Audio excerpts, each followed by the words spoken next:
ناظرین ذرا غور کرنے کی بات ہے، آپ کے کسی دوست کا میسیج آ جائے تو آپ فوراً پڑھتے ہیں، سمجھتے ہیں اور اس پہ ریئیکٹ کرتے ہیں، عمل کرتے ہیں، اور جب میسیج کسی بڑے آدمی کا ہو تو سب کام چھوڑ کے انتہائی توجہ سے اسے پڑھتے ہیں۔ مگر افسوس، کائنات کے سب سے بڑے کی طرف سے ہمارے پاس میسیج آیا ہے پر ہمیں پرواہ ہی نہیں۔ جی ہاں، خدا کی طرف سے قرآن کی شکل میں وہ میسیج جو رہتی دنیا تک کے لیے ہدایت کا سامان لے کر آیا ہے، جو دنیا اور آخرت میں ہمیں کامیاب کرنے آیا ہے، مگر اس طرف توجہ ہی نہیں۔ آئیے اس کتاب انقلاب کو سمجھنے کی کوشش کیجیے۔ تو آج کی ویڈیو میں ان 4 علماء کرام کا تذکرہ ہوگا جنہوں نے قرآن کا ترجمہ کیا اور وہ ترجمہ آج کے دور کے لیے بہترین سمجھا جاتا ہے۔ نمبر 1، مولانا عاشق الہی میرٹھی۔ مولانا عاشق الہی میرٹھی 1881 کو پیدا ہوئے اور 1941 کو دنیا سے رخصت ہوئے۔ یہ مولانا رشید احمد گنگوہی کے مرید خاص تھے۔ کئی کتابیں لکھی مگر ان کا اصل کارنامہ قرآن کریم کا ترجمہ ہے جو 1902 میں شائع ہوا، یعنی ٹھیک 21 سال کی عمر میں آپ نے یہ عظیم کام کر دکھایا۔ اسی وجہ سے آپ کو سب سے کم عمر مفسر اور مترجم ہونے کا اعزاز بھی حاصل ہے۔ آپ کا کیا ہوا ترجمہ بہت عام فہم اور سلیس اردو میں ہے۔ نمبر 2، شیخ الہند حضرت مولانا محمود حسن رحمۃ اللہ علیہ۔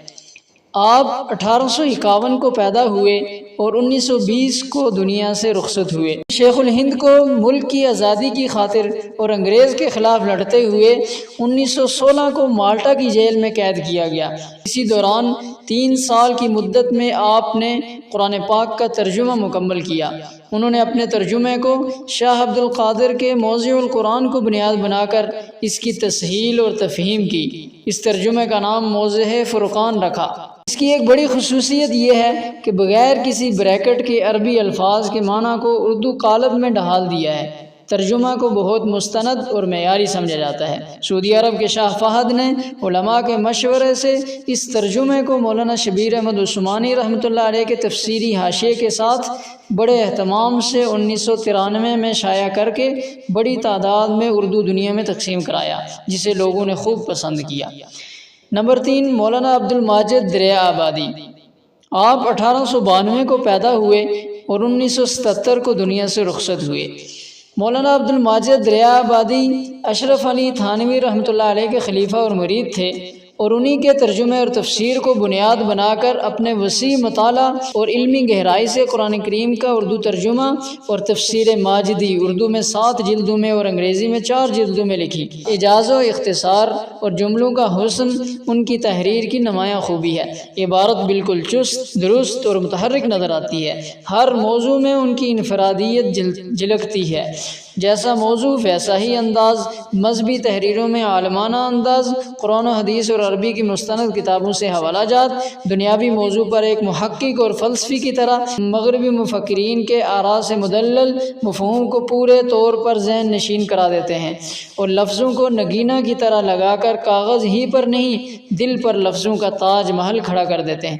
تفسیر ماجدی کو زبان و بیان کے اعتبار سے ترقی یافتہ شکل کہہ سکتے ہیں۔ ان کی تفسیر کو پڑھ کر یہ محسوس ہوتا ہے کہ حدیث و شریعت کا نچوڑ رکھ دیا ہے۔ مغربی مفکرین، مسیحیت اور ملحدین کے اعتراضات کا جواب بہترین انداز میں دیا ہے۔ بائبل اور مستشرقین کی کتابوں کے دلائل سے جدید معلومات سے آگاہی، متعدد تفاسیر کا نچوڑ اور اہل علم کے لیے بڑی آسانی یہ کر دی کہ اصل مراجع و مصادر کے قدیم ماخذ تک براہ راست رسائی کرا دیتے ہیں۔ ان کی تفسیر 1967 میں شائع ہوئی۔ نمبر 4، شیخ الاسلام مفتی محمد تقی عثمانی دامت برکاتہم۔ مفتی تقی عثمانی صاحب کی ولادت 1943 کو ہوئی اور آپ کا شمار عالم اسلام کے جید فقیہ علماء میں ہوتا ہے۔ 1982 سے 2002 تک عدالت عظمیٰ شرعیہ پاکستان کے جسٹس رہے۔ اسلامی فقہ اکیڈمی جدہ کے نائب صدر ہیں۔ آپ ایک عظیم محقق، مدبر، محدث، مفکر اور بلند پایہ مفسر قرآن ہیں۔ مسائل جدیدہ میں آپ کی رائے عالم اسلام میں مستند سمجھی جاتی ہے اور مختلف اسلامی موضوعات پر آپ کی گراں قدر تصنیفات موجود ہیں۔ خاص طور سے اسلامی معاشیات پر آپ کی بڑی گہری نظر ہے، مگر آپ کا عظیم کارنامہ آسان ترجمہ قرآن ہے جو سلیس با محاورہ ترجمہ ہے، اور ضروری تفسیر ہر صفحہ میں لکھی ہے۔ کم وقت میں قرآن فہمی میں یہ بہت مفید ترجمہ اور تفسیر ہے۔ ایک جلد میں 1325 صفحات پر مشتمل جو 2006 میں شائع ہوئی ہے۔ زبان بہت عمدہ اور نکھری ہوئی، عوام و خواص دونوں کے لیے استفادہ آسان ہے۔